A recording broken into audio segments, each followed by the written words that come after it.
just to let you know, the Universal DH is here to stay, and the shift's never coming back, and these cards aren't going to change that. Don't say that. America needs small ball. Ready? I'm ready. ¿Qué pasó? Hey. Okay. Okay. Oh. Welcome. You're gonna insert bump music now that we're not using soundboard. Or should I go with our south of the border bump music that we can't hear? No one hear. That's the good thing about. Put it in there for a second. You can mess with it. Sorry. We'll make it up. We can hear. We can hear it in our heads. Hey, bud, how's it going, man? You remember how to do a show? Because I don't. No, I don't. Welcome to 3BGB, new format. Well, if you remember, 3 months ago we started doing it from the couch, and we did like 2 episodes in, then we stopped. Yeah, but like the couch was over there, and we had like the camera up against the dryer. Well, a lot of it was because I got legit busy as fuck with school stuff, so I wasn't able to really podcast with you a whole lot. I was going through an existential crisis, so there was that. And now I'll be selling insurance to people in greater San Antonio. So if you need term life insurance, hit me up. Can I make a documentary about the day of a life of an insurance salesman? I love insurance in the insurance industry. It's definitely interesting. I can tell you with 3 kids, you got to have it. That's all I know. You got to have Correct. I think the best quality to have is you got to be able to fucking convince people. Like, no, you need this. Let me explain why. I just explain to people that their chances of dying real soon is coming. That's what I would... I was like, like if you see a doppelganger, see somebody who looks like you, you're going to die pretty soon. If it's bad weather, you're going to die pretty soon. If you're eating healthy, you're going to die pretty soon. You need health insurance, dude. You need life insurance, rather. You know what my selling point would be? What's that? I was like, people in your lives will die. And if you want money from them dying, you sign it with this insurance. Trust me. It'll make the pain a little bit shittier. Yeah. I know it sounds fucked up to say. Life insurance is such a bad deal because it's just like you don't get you're paying for something that you literally will never. You're just looking out for other people. Maybe that's why this sell is an altruistic thing. Like, I'm doing it for the others I leave behind. It's good. Like, it obviously sucks when people you love die. You could never sell to a greedy person. It's like, why do I care? Yeah. That's just like, yeah, take. Why do I care if I die? Anything. All right, but like, why do I care if I die? Dying scares me. Dude, ATG inspiring us to get back on it. MILB, Hat Billy's dropping some awesome stuff, and the Skein River Monsters new ownership group. Tommy, what's up? Like I've always Mike G and Scotty are still in the mix though. But like I have ideas and things I want to do. Like when we don't do podcasts, like when we do our own little thing, I'm just lazy with it. Like I have ideas that I've written down and stuff on the computer at my house. I don't know, man. You got to do the same thing. Because I've been helping other people like film and stuff, recently and all that. I really don't want to do anything right now. But it's tough to get to it, bud. Roadmap your segments for today, buddy. 3 things I just want to touch on briefly, not like deep dive or anything. Talk about the new MLB The Show, all that whole thing. Talk about a couple free agent signings, trades, and then talk about a couple 10-year deals and what you think about the whole format of 10-year deals. I think they're stupid, but... Yeah, I'll say my thoughts on it. I kind of feel that way, but I honestly think that people make that contract knowing they're stupid, but they're like, that's a way to still sign the guy that we want right now because he wants 10 years. So that's the vehicle to get him now and get 5 good years maybe. I don't know. And dude, like as a player, you can't say no. It's a lot of money. Like what did Ohtani get? Like $700 million or some shit? Yeah. I'd say okay, sure. I'm looking at it, $700 yeah, it's a lot. $1 billion. His average, like that's crazy. His average is like $70 million a year. You do realize that in our lifetime, in the next 5 years, someone's going to make $1 billion contract. Oh, easy, yeah. Like that's in the next 5 years easily, maybe less. Yeah. Because obviously salaries only go up. It'll be Jackson Holiday with the Orioles because he's so fucking. Did I tell you? Speaking of players, that I got a Jack Leiter baseball card that I pulled. And Jack Leiter, yeah. I thought that was kind of cool. Al Leiter's son. Like, yeah. I was like, that's kind of cool. That is good. That'll be a mini. And guess what? I didn't fucking look up the value. I don't give a shit. I thought this was a cool card because you get so many of those people that call themselves hobbyists that they only do it for money. You're not a hobbyist, dude. You're a businessman, which is totally fine. Just gotta collect. But you're not on the same level as me, motherfucker. Like, I'm not here to make money on my cards. The way ATG collects is how you should collect. I don't really buy single cards a whole lot. I did. Yeah. And I'm laughing because guess who? I bought a bunch of singles of Wander Franco. And so. But it wasn't an investment, so. No, it wasn't. I wasn't. Just light cigars with it. I wasn't trying to make money. I thought that was my favorite player on the Rays besides the Rosarena. So that's fine. Do a seance and just light them on fire. I still have those cards because I know that there's some weird dude that loves to collect shit like that. he collects all the scandal cards. Well, there's people that are obsessed with like murderers and shit, and they always like to buy. Yeah. Oh, this was a killer shirt, or this was a knife used by whatever. I know there's some pervert out there. Ooh, want a Franco card? How about? You know what I'm saying? Yeah, that's. But I haven't got rid of them yet. I don't know why. So I just have them. 10 MLB The Show. You got 24 coming out. 10-year contracts, pros, cons. And then you were going to talk. What was the first segment you had there lined up? Oh, I was just Stroman. No, wait. I was going to highlight a couple off-season free agent signings and stuff, trades they're not like everybody knows about them, but I just think they're cool to talk, like for you and I to talk about what you think. I like that. I'm going to talk. My two segments are, which I'm just going to riff with you on the free agents because I have Spot Track up. And there's so many, you kind of forget the dudes. So Correct. We can talk about the different guys going different places. So that's kind of like a joint segment. I'm just going to riff with you. But my one segment was going to be, it's kind of like, I don't know, a speech on college preview. But I want to talk about one of the greatest pitchers of all time, Tim Keefe. You know what I'm saying? Because Tim Keefe's not getting a lot of love. I know ESPN hasn't covered him. All these other shows really haven't talked about Tim Keefe. Well, I mean, he was born in 1857. That was a good year. That was a good year. But dude, he's like the great granddaddy of off-speed pitches, man. Dude would change speeds on you. Not that I would know. I would need a Bill and Ted's Great Adventure time machine phone booth to go back and determine that. But Sabre does good stuff, and personal accounts of Mr. Keefe are that he changed speeds well. I like what Sabre is doing, but like I said, I don't understand a lot of these stats that people come up with. So like when people talk about like I watch a lot of on YouTube. I watch this guy named Fuzzy. He's a baseball guy. I watch him a lot, or Foolish Baseball, and they talk about these stats, and I had no idea what they are. I kind of like it. I really like the Sabre metrics course they offered. I recommend it to everybody because mainly I hated it too. I kind of wanted to poop on it, but maybe that's like the fun of baseball is the nerding out, like at least knowing. What your front offices are doing. Thank you, Oakland Athletics, for introducing all these stats to the world. Do you want some Big League Chew? I have some here. No, thank you. Okay. I have a little bit of my Monster left. I know. I forgot to hydrate. I should go get my big water jug. This is we can edit this out because we're not live anymore. Oh God, the leg cramping. He's working the legs. Oh shit! Oh, no. Oh my God! That's gonna do it. Oh. For the title. Oh my God. 1, 2. Mrs. Roberts, baby boy! Mrs. Roberts, baby boy! The new ATG heavyweight champion of the world. And whatever Texas belt champion, West Texas. Trey! Cactus Trey! I'm yelling in the living room.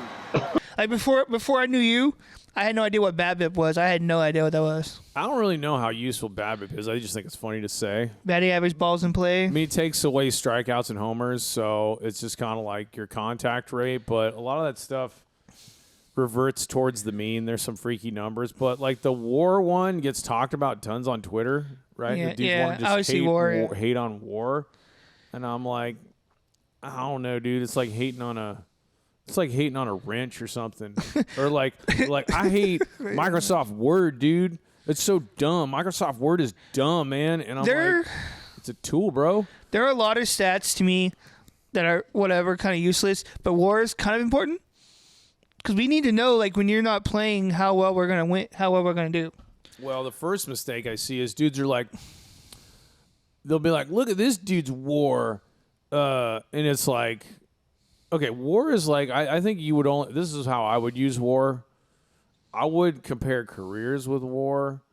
I would like, WAR is useful if you're looking at filling a hole on your team. And WAR changes. You're like the whatever, like the equation changes. So like if you're like 2024, I need a left fielder. Okay? Right. These are the mofos available. Well, you can look at batting average, you can look at on base, you can look at fielding metrics, you can look at age curves, like, so you can nerd out on all the specific ones, but then you're like, well, maybe is there like an equation where we can kind of take a lot of factors in and kind of pack them down and see is like, what's this guy's value comparatively? So it's like a catch-all stat for valuing a guy. And if you look at the WARs, and we said this before, like, dude, the Texas Rangers front office data nerds have a different WAR equation than Baseball Reference. And Baseball Savant and Fangraphs have a different WAR than Baseball Reference. The equation like moves for some people, and each team has their own proprietary, like how they're valuing a guy. So WAR to me is like only useful. Like all these dudes want to do career WARs, like, oh, fucking Dave Winfield isn't better than, look at this guy. You never heard of this guy from the 40s. This guy's better than Dave Winfield. It's stupid. I was like, bro, dude, it's only for trying to figure out what's available on the market and what this number is probably for this guy this year. Is he a better sign for this 18 million or whatever it is? So like, it's just a useful tool to try to value guys as you're plugging them in that year. Like, 'cause I think it would be different if like your WAR guy, like whatever Lou Whitaker is in the fucking 2000s, it would probably be a different WAR. Like, I don't know. So it's just, I don't know. People don't understand it and then shit on it. I was like, bro, dude, that's, anyway. But I like that I understand that maybe some of these people that hate WAR dumbasses. Sorry. Had to go off. I'm a traditionalist, man. Let's look at that motherfucker's average. Is he getting on base? He's golden. Getting on base. That's really. See, I still look at it from like baseball perspective as like a child. I'm like, well, he gets on base. He gets some home runs. He's pretty good. He hits some RBIs. Yeah. That's the way I look at players. Like, I know stats are important, like the whole thing that you do with the whole Saber and shit, but like, to me, he's got a good average. He's a good player. But like that, you're basically, and that's kind of like exactly the base level. Like, you're doing it right because that's OPS, like on base plus slugging. Like, do you get on? Do you hit or walk? Do you get on? And you have like, is it more than just fucking singles? Like, are you driving dudes in? Are you getting extra base hits? So OPS was kind of like the first advancement under Bill James. Where they're like, dude, you got to look at more than BA. But OPS is like, that's kind of, honestly, that's what I look at most of the time. OPS plus. But no. Yeah, I mean, yeah, I like that too in a way. Cause I want to know like the average of batting average. Then does he get on base? Like, obviously. Speaking of statistics, so from Tim Keefe, I will be talking a lot about his statistics. And the thing I'd like to pitch to you, Dutch, is people were like, oh, dude, that guy was awesome in the 1800s, but he would suck right now. I hate those arguments so much. And here's what I would tell you. I hate those arguments so much. In 1886... 100 years before I was born.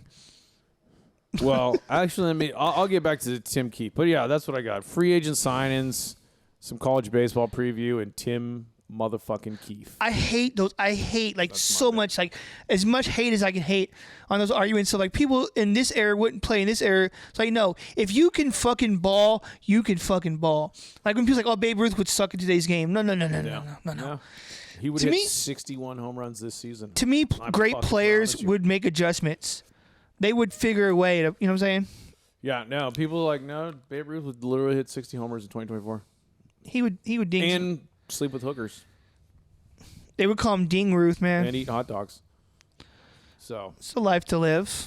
I'm gonna let you throw your first segment. I'll shut up. But that's kind of the road mappers for today, I think. And then like with the new format, we have the ability to edit in like in this area of the screen, you could like point and there'd be like a graphic there of Babe Ruth and hookers and hot dogs. That's a good thing about his hot dog on percentage.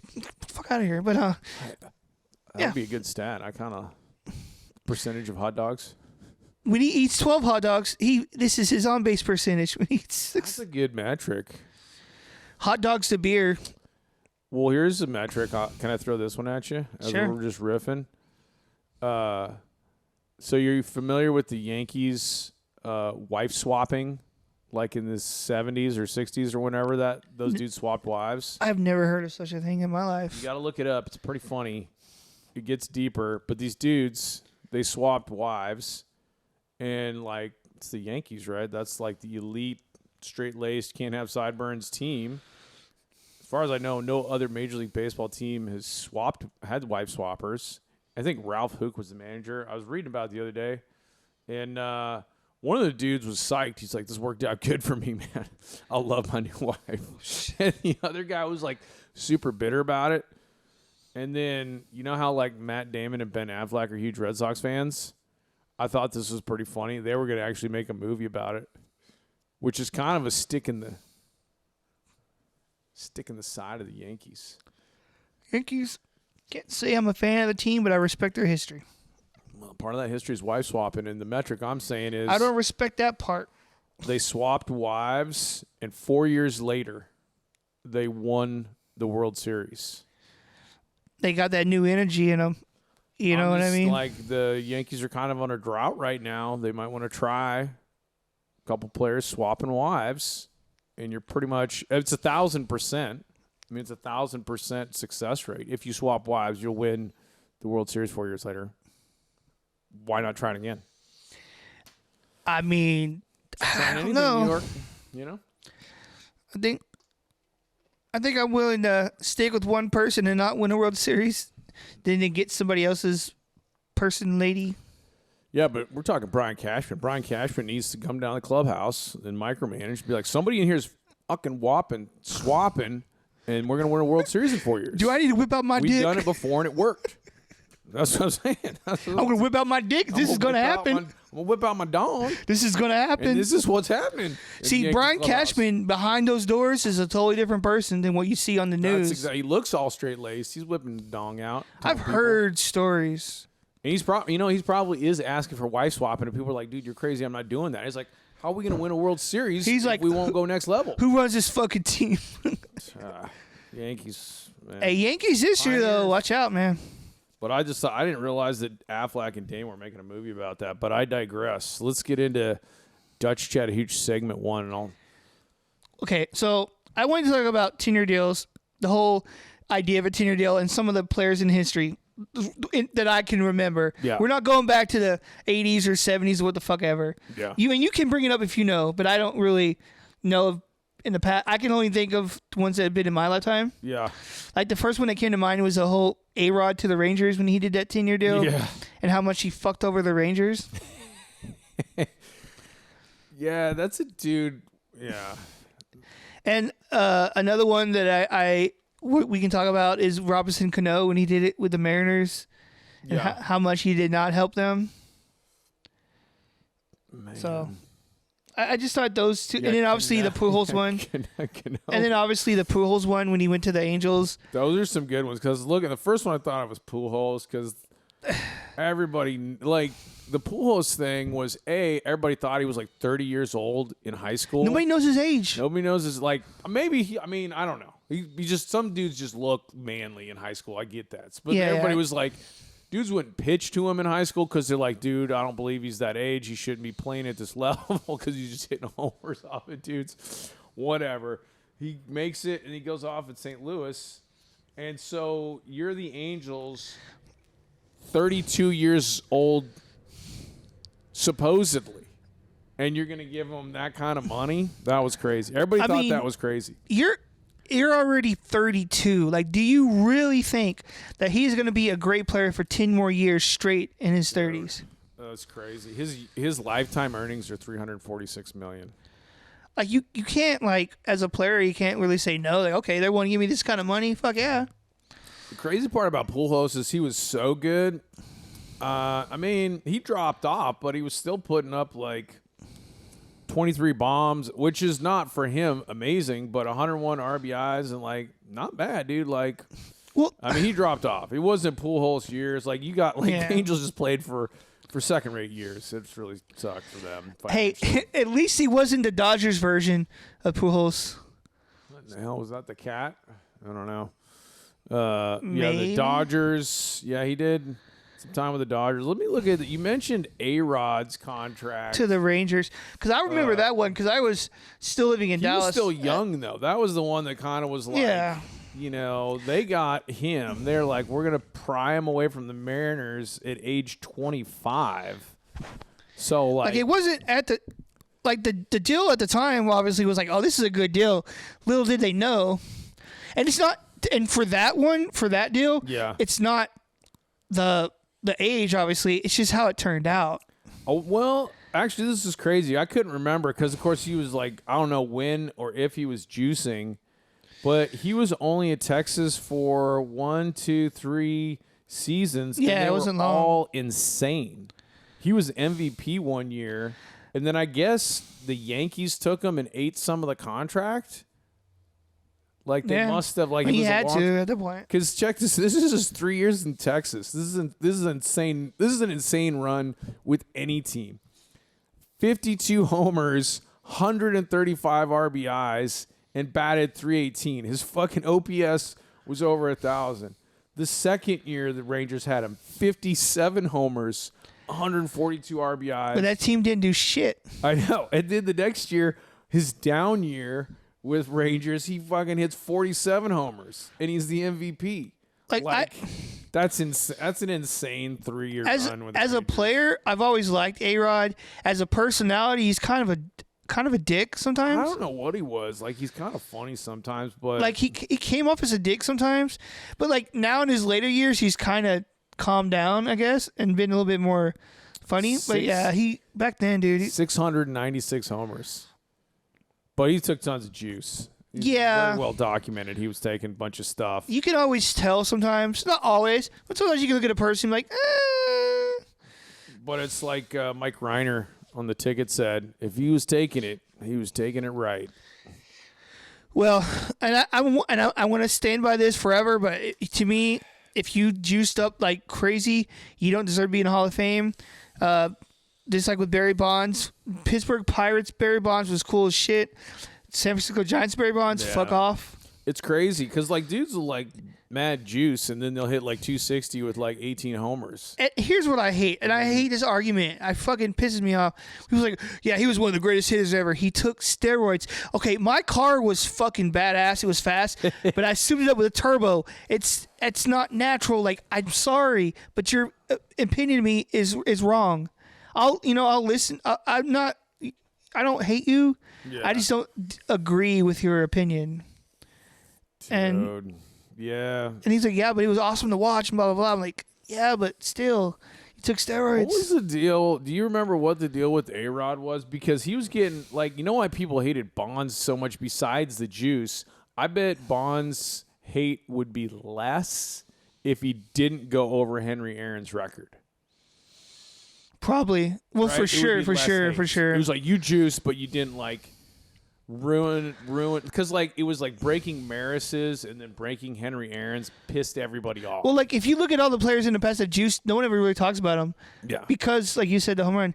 It was just, to me, Hank Aaron is a home run king. Yeah. Oh, yeah. And I stand by that statement. Yeah. No, absolutely. And if you disagree with me, that's fine. That's cool. If you disagree with Dutch, We can you still be buddies. We can still hang you out. can just But get your ass kicked if you disagree with that. I think you're wrong. Yeah. You're not wrong because an opinion can't be wrong. But we disagree. Yeah, A-Rod's numbers are video game. That's crazy. But he had 696 homers, 4 away from 700. But I feel like he felt the hate because he only played like 65 games in 2016 for the Yankees, and then he just like I guess he hung it up. I don't know if he started, like whatever it was. He's like, nah, dude. Because he could have come back and he could have easily gone over 700, but he's like, everybody hates me for the juice anyway. That would have been funny if he would have came back, hit those home runs, and retired. Just to get to 700. Just to get to 700. I'm still mind blown that Prince and Cecil Fielder have the exact same number of career home runs. That's crazy to me. It's that, or MLB home runs. It's that son and dad combo. And then obviously the last one I wanted to bring up was the Robinson Cano to the Mariners. Yeah. Cano. I remember at the time, too, people were like, dude, your number's going to go way down because that's not a hitter park. You know, like New York. Yeah, it's a bad hitter's park. And I don't, like, if I remember at the time, I don't think there was anybody that was like a serious baseball like analyst person that was like, yeah, he's going to do the same. They're like, his number's going to go down. Oh, they did. Like, he hit 39 one year, but it was so funny. The first year, so you sign him. First year in Seattle was like the one where you're like, wah, wah, 14 homers. Like, he just like, he went there and totally like changed. How much do you get paid for that? Like, I don't think sometimes players realize how much a park really will, if like going from a hitter park to non-hitter park will change your game. It'll show you how as a true player, like what you really are. You know, like when a lot of players, they go from Colorado to another park and they suck. It's like, I'm telling you, man, sometimes these players are clueless. He still was pretty good, like value. Not a ton of RBIs, not a ton of. My shirt keeps getting caught. Not a ton of slugging, but his on base plus slugging is up there. His OPS plus. His OPS plus is actually pretty high in Seattle because it gets park adjusted. So, but yeah, Cano didn't deliver the numbers you would have thought. Because I remember when he went there, I was like, this seems to be badass. But he's still, like, crazy thing is Cano's still playing. I seen him on Twitter. He's like in the Caribbean Series. I saw him like I'm looking up his stats to see what he's doing since 2022. He played 12 games with the Padres and 9 games with Atlanta. Wood Booger, you ready to snap into a Slim Jim and learn about Randy Savage? You don't have a cameraman, you just push record. Your cameras like to turn off. The only thing... That's simply how it goes, because if you remember our very first video podcast we tried, it said, oh yeah, you have like 2 hours worth, and it died 20 minutes in. That's kind of how it works. And it stopped recording. I was like, what the fuck? Unless it overheated, and that's why, I don't know. And I just wanted to make sure this segment get in here because I kind of feel like ATG and that entire crew can do anything with MLB The Show, and we had some really gold ideas. One was story mode. Story mode, correct. Where my AA player who sucks so much ass right now that he should be released and then go to independent leagues, suck there, play at those independent league stadiums, and then you get released and you're out of work of baseball and you go work at Walmart, and then you're just like, okay, I'm taking batting practice, the batting cage, working at Walmart. You shows your guy like putting stuff on the shelf, you know. You're down there at the wall while pumping gas for people and shit. Yeah, you're like changing tires off of rims and stuff, rotating tires, and you got to like push X to like rotate the tire faster, and then you can hit the cage and hope you make it back into the show. But the story mode needs to take me all the way out of baseball, the way I'm playing. And so I was thinking as well, is if in the game, based on your mood, what you're doing, you gain weight, your facial structure changes more slovenly, and based on that, interactions will happen too. They're like, hey, Turnstile, you've gained like 20 pounds. Like, what's going on? I'm working at fucking Wawa, dude. What the fuck? What if it was like, because you know how I'm living off gas station food, dude. Like, leave me alone. If there was also, you know how like in MLB The Show where you go back to like the clubhouse, correct? You know, and like kind of shows that in the back what like the clubhouse is doing. Like then in my story mode, you go back and kind of see my apartment. It's getting like real shitty. There's like ramen, trash flies, and shit everywhere. And then maybe there's like one where I'm like waiting at the bus stop to get, you know, to the lube shop so I can start changing oil. And There's a half bottle of Jack on the coffee table. Yeah. And then there'd be sweet. Then there's like the mode where it's like it's like get sober, keep drinking, you know, like, and then choices? Yeah. Then I could go or get off your damn ass and try to make it back up. I can go to some, AA meetings or like and be like, this is you know what the story mode is called? The Eastbound and Down story mode. They did. Please do that. That would be the best game ever if it was like really there's an ass because they're like they're compressing everything. There's a big enough file space, so it can be 100% sports game, but it can also be the degeneration of your life, like real life Sims game. You know? Like, do you remember in Eastbound and Down where there's that season where he starts out like he's with the family, he's good, but then they start saying shit. He like goes back to his old ways. He flips out, goes like, "I can't fucking do this shit no more." Like he goes and hangs out with those guys. He goes to like that club. Yeah. And he misses those days. So he goes home and flips out to his wife. He puts on that black outfit. Yeah. That is one of the best fucking shows ever. Not just because it's baseball related, but because it's fucking funny. And like Will Ferrell's that Ric Flair kind of like car salesman guy. And so then he's doing that contest, and the guy gets hit with the bat when he hits the ball and hits him right in the face. I saw something the other day on that where it was like Craig Robinson was talking about fixins. He was talking about the scene where he's in the car dealership and Craig Robinson's like the ex-MLBer that used to like crush homers off and they're like setting up the duel. And he goes, dude, you don't understand what was really going on at the scene because Farrell, like, the shit's unscripted. And we have to try to keep a straight face for that scene. And Will Ferrell was intentionally trying to say shit to break us. He does that shit. It was so hard. He started talking about, like, his plums and, like, the sun glistening. It's like, he's like, Craig Robinson's like, dude, it was unreal. Is that the black guy? Yeah. Yeah, Craig Robinson's fucking hilarious. That guy was funny, too. He was in The Office, too. Yeah, that guy's a rat. He's like the warehouse worker. Anyway, that was the MLB show idea. Since our cameras failed, we can edit that in there somehow.